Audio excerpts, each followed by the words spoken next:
नमस्ते दोस्तों, आज मैं आपको भारत की कुछ ऐसी जगहों पर ले जाने वाली हूँ जहाँ की दीवारें सिर्फ कहानियां नहीं सुनाती बल्कि चीखती हैं। ये वो जगह हैं जहाँ अतीत का अंधेरा आज भी जिंदा है और अगर आप में हिम्मत है तो मेरे साथ चलिए भारत के 5 सबसे भयानक और रहस्यमयी स्थानों की यात्रा पर। डरावनी क्राइम्स के जरिए आज हम ऐसी यात्रा पर निकल रहे हैं जहाँ भारत का रंगीन चेहरा नहीं बल्कि उसका अनसुलझा पहलू सामने आने वाला है। भारत सिर्फ त्योहारों और मसालों का देश नहीं है, ये वो जमीन भी है जहाँ सदियों से राज दफन है, जहाँ इतिहास की हर ईंट एक कहानी कहती है, एक ऐसी कहानी जो शायद कभी बताई नहीं जानी चाहिए थी। आज मैं आपको भारत की सबसे 5 डरावनी और रहस्यमयी जगहों के बारे में राज बताने वाली हूँ। ये वो जगह है जहाँ रात ढलते ही वक्त थम जाता है और अतीत की परछाइयाँ जिंदा हो जाती हैं। पहला है कुलधारा, जहाँ पूरा गांव रातों रात गायब हो गया। कल्पना कीजिए आप सुबह उठते हैं और पूरा का पूरा 1500 का गांव गायब हो चुका है। कोई निशान नहीं, कोई सामान नहीं, कोई लाश नहीं। आज के करीब 200 साल पहले 1825 में जैसलमेर के पास कुलधारा गांव के पालीवाल ब्राह्मण ने रातों रात अपना घर छोड़ दिया। लेकिन क्यों? क्योंकि उन्होंने अपनी एक बेटी को क्रूर दीवान सालिम सिंह से बचाने के लिए कदम उठाया था।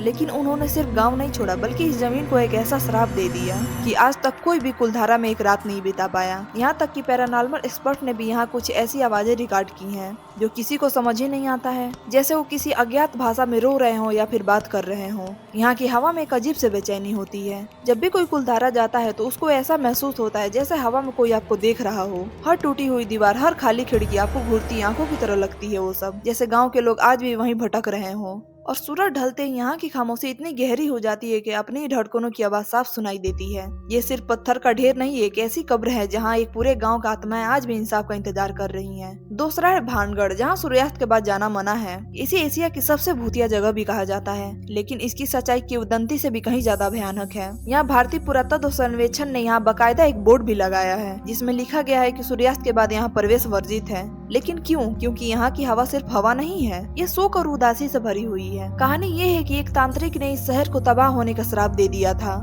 तांत्रिक सिंधु सेवड़ा, जो राजकुमारी रत्नावती पर मोहित था, उसने काला जादू कर राजकुमारी को वश में करने की कोशिश की। जब राजकुमारी को इसका पता चला तो उसने तांत्रिक को मौत के घाट उतरवा दिया। मरते वक्त तांत्रिक ने भानगढ़ को श्राप दिया कि यहाँ कोई भी नहीं रह पाएगा और पूरा शहर वीरान हो जाएगा। आज स्थानीय लोग दावा करते हैं कि अगर आप रात में यहाँ घुसने की हिम्मत करते हैं तो आप सिर्फ भूत ही नहीं देखते बल्कि आप अपना दिमाग भी खो देते हैं। यहाँ की खामोशी इतनी डरावनी है कि आपको अपनी ही सांसों की आवाज बहुत तेज लगेगी। कभी कभी आपको मोर की चीख सुनाई देगी, लेकिन कभी वो इतनी भयानक हो जाएगी इंसान के रोने जैसी लगेगी। यहाँ के हर कोने में, हर पत्थर में एक दर्दनाक कहानी छिपी है और वो कहानियां रात के अंधेरे में जिंदा हो उठती हैं। ये जगह उन लोगों की चीखों से गूंजती है जो यहाँ कभी रहा करते थे और तांत्रिक के शराब का शिकार हो गए। तीसरा है डाओ हिल कुर्सेयोंग, जहाँ सड़क पर चलता है बिना सिर वाला लड़का। दार्जिलिंग के पास कुर्सेयोंग की धुंध सिर्फ आती नहीं, वो रेंगती है। विक्टोरिया बॉयज स्कूल और घने जंगलों के बीच एक सड़क है जिसे स्थानीय लोग डेथ रोड कहते हैं। यहाँ की हवा में सिर्फ नमी नहीं है बल्कि एक अनकही त्रासदी का एहसास है। लकड़हारों ने बार बार दावा किया है कि उन्होंने एक यहाँ बिना सर वाले लड़के को देखा है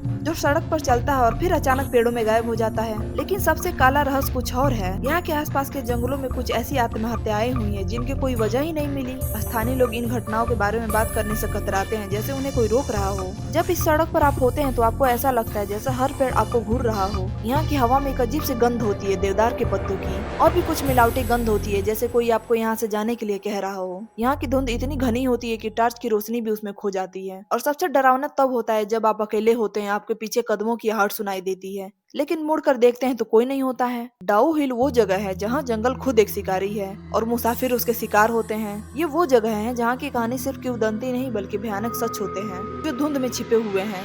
चौथा है धनुषकोडी, जहाँ तो समुद्र ने ही एक ट्रेन निकल ली। सन 1964 में एक चक्रवात ने इस हलचल भरे शहर को मिनटों में नक्शे से मिटा दिया। एक भरी हुई ट्रेन जिसमें सैकड़ों यात्री थे समुद्र में समा गई और फिर कभी नहीं मिली। आज ये शहर समुद्र के किनारे एक कंकाल की तरह खड़ा है। धनुषकोडी, जिसे भारत का आखिरी छोर भी कहा जाता है, ये सिर्फ एक प्राकृतिक आपदा नहीं था, यह एक ऐसा पल था जब नेचर ने इंसान को उसकी औकात दिखा दी। आज भी जब समुद्र शांत होता है तो बचे हुए लोग दावा करते हैं कि उन्हें रेत के टीलों के पार, जहाँ कभी ट्रेन ट्रैक हुआ करता था, घोस्ट ट्रेन की हल्की सी सीटी सुनाई देती है। आप यहाँ खड़े होते हैं और एक तरफ बंगाल की खाड़ी का गहरा नीला पानी और दूसरी तरफ हिंद महासागर का हल्का नीला पानी मिलता है। ये दृश्य जितना सुंदर है उतना ही खौफनाक भी है। ऐसा महसूस होता है जैसे समुद्र खुद उन लोगों की कहानियां सुना रहा है जो यहाँ समा गए थे। यहाँ की हवा में नमक की गंध के साथ साथ एक अजीब सी उदासी भी धुली हुई है। ये जगह याद दिलाती है कि नेचर कितना शक्तिशाली हो सकता है और एक पल में कैसे सब कुछ बदल सकता है। धनुषकोडी सिर्फ एक खंडहर नहीं है, ये एक सामूहिक कब्र है जहाँ हजारों लोगों के सपने सामने दफन हो गए। 5वां है सेवाय होटल मसूरी का, जहाँ एक लेडी की आत्मा भटकती है। अगाथा क्रिस्टी ने सिर्फ कहानियां नहीं लिखी, उन्होंने अपनी प्रेरणा असलियत के डरावने अनुभव से ली थी। 1911 में मसूरी के इस शानदार सेवाय होटल में एक बंद कमरे में एक लेडी की मृत शरीर पाई गई। उसकी मौत का रहस्य कभी सुलझ ही नहीं पाया और सबसे डरावनी बात यह है कि जिस डॉक्टर ने उसका पोस्टमार्टम किया था, कुछ समय बाद ठीक उसी तरह वो डॉक्टर भी मृत पाया गया। तब से सेवाय होटल में कुछ भी सामान नहीं रहा।